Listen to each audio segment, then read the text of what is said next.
Thank you for staying with us. And Greg, before the break, we were talking about obviously human emotion and your personal experience. The power of forgiveness. How essential is that in all of this? I think it's almost universal in the ancient texts and the cultures.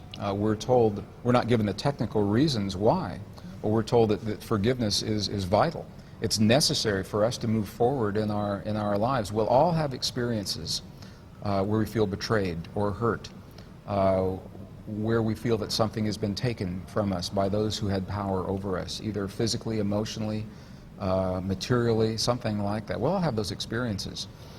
The key to transcending those is to get past them, and you can't get past them by sweeping them under the carpet.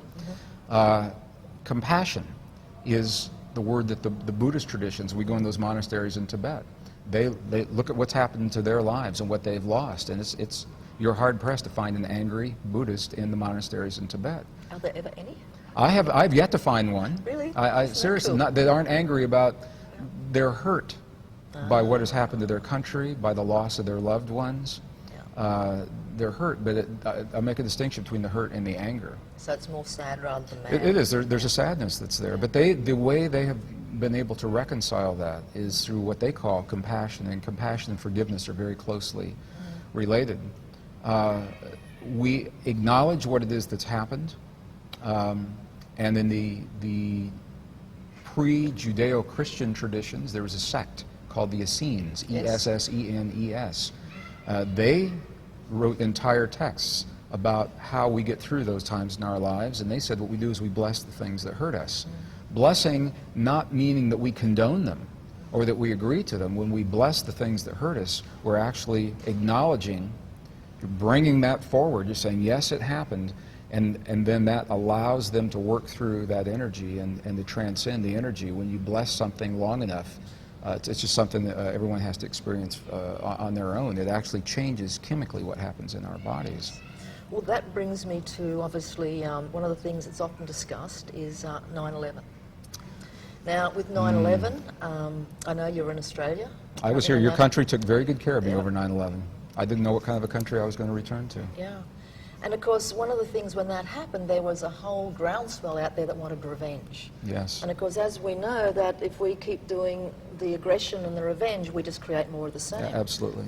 And how close do you think we are, because that's now a few years ago, how close do you think we are, heaven forbid, if something like that happened again in the future? We as a civilization on the planet, or we as North America, or we as a Western civilization? As a Western civilization, if something like that happened, as I say, certainly don't want to create that now, do you think there's more of an understanding in the last 4 or 5 years that aggression simply breeds more aggression? I think people would be less surprised, because what we saw in 9/11 pushed human sensibilities to the very edge of what we believe is possible, what people are capable of. So a lot of controversy remains about how it happened, who's responsible, and all of those things. But whoever it is, irregardless of all of those suspicions, the fact that it happened, that someone could do something like that, it pushed human sensibilities to the very edge. And in that way, I believe that many people have been somewhat desensitized. So if something else were to happen, when the subway bombings in London, for example, or we heard that 200,000 people now, Iraqis, have been killed, while we register the number, there's a numbness and a desensitization that has happened, and there is a growing fear in the world. The world has never been the same, as we all know, since 9/11, largely because people feel that they have no control, that something's happening that's out of our control. And it may be that the situation of the world is what pushes us as individuals, together and individually, collectively and individually, to embrace our inner power, because there's a field out there. It's called the divine matrix. Whatever happens is part of that field. All the leaders of all nations are part of that field. Members of our families, our co-workers.